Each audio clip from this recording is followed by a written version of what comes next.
Pedestrian bridges are footbridges, also known as pedestrian overpass or pedestrian overcrossing. They are bridges designed for pedestrians and, in some cases, cyclists, animal traffic and horse riders instead of vehicular traffic. They are constructed for pedestrians' usage in order to reduce the risk of being knocked down by moving vehicles while crossing the highways. The level of usage of these bridges in this part of the world is not encouraging at all, considering the amount of money expended in the construction of these overpass. In an interview with PTV Crew, these pedestrians gave reasons why they prefer crossing the highways rather than using the bridges made for such. We do things when we are being forced to do so. We don't do things. It's only few Nigerians you see that, okay, they do things when they are not forced to do so. For example, now, all these kind of things cannot happen in Lagos because when you cross, you'll be penalized. One certain time when the fence is there, they erect the fence newly. Now you can see the law enforcement agency stay there. Nobody cross because they know anybody cross, you'll be punished. But since nobody is there to punish Nigerian, to punish anybody cross, then we choose to do. It's a personal decision, but government has a role to play. If government should plant personnel here to stop anyone trying to cross by road, I think it will help. But it's a personal decision. Like me, I can't cross by the road. It's risky, but you know, yeah, I don't count on that when I'm in a hurry anyway. I always try to cross here, but I always look both sides before I cross. So if you cross the main road without a pedestrian bridge, your life is in danger because nobody is praying for bad things to happen, but one day it might happen to you. Understand? So like me, I prefer using the pedestrian bridge. For this ACU officer, the level of compliance has positively improved compared with when the unit was newly introduced. He asked for more empowerment in order for them to be able to cover the whole of FCT. So therefore, since we came into the enforcement of this law, you can see that there is high level of compliance. And why we are so happy is that in this place, there is reduction in accidents.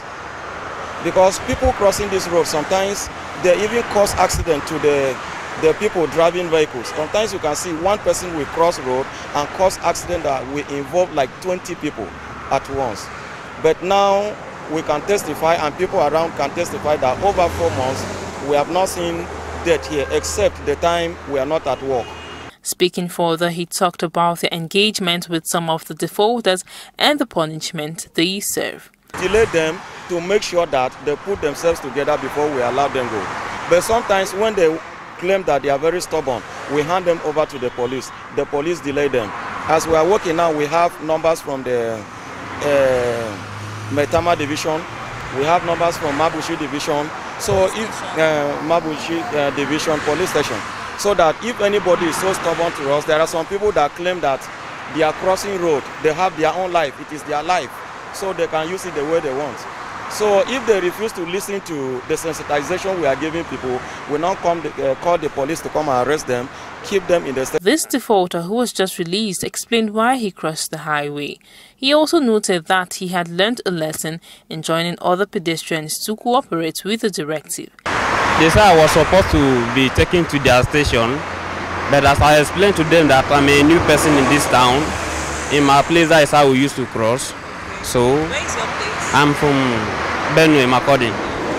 So I just came for one induction, they called me. So I don't know where I'm supposed to use the overhead bridge.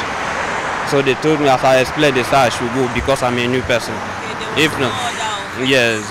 But they said they are supposed to take me to their station, so I will go and explain better.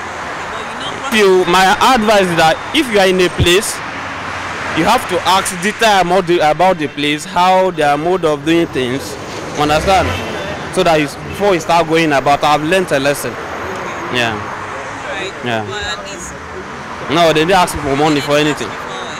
Yeah. In his contribution, Sector Commander FCT FRSC Hubingora says violators of this directive are doing so at their own risk, as according to him, the FRSC don't have the power to prosecute offenders of such. He, however, called for a replication of the initiative in Lagos nationwide, stressing that it will curb the menace. Anybody violating that or refusing to do that, he is operating at his own risk, because there won't be any law pinning a motorist knocking down a pedestrian at a pedestrian bridge. You will not be pinned because it is there for you and you refuse to use it. Now, talking about whether road safety has something to do with or can prosecute, we don't have the powers to prosecute anybody that is not using the pedestrian bridge. But what we do, they have mobile courts in Lagos that once anybody is arrested for not using the pedestrian bridge where it is provided, and that person is arrested by that task force saddled with that responsibility, they take you to the mobile court straight and you'll be tried and judgment will pass on you immediately. So either they give you an option of fine. If you don't pay, they take you to prison.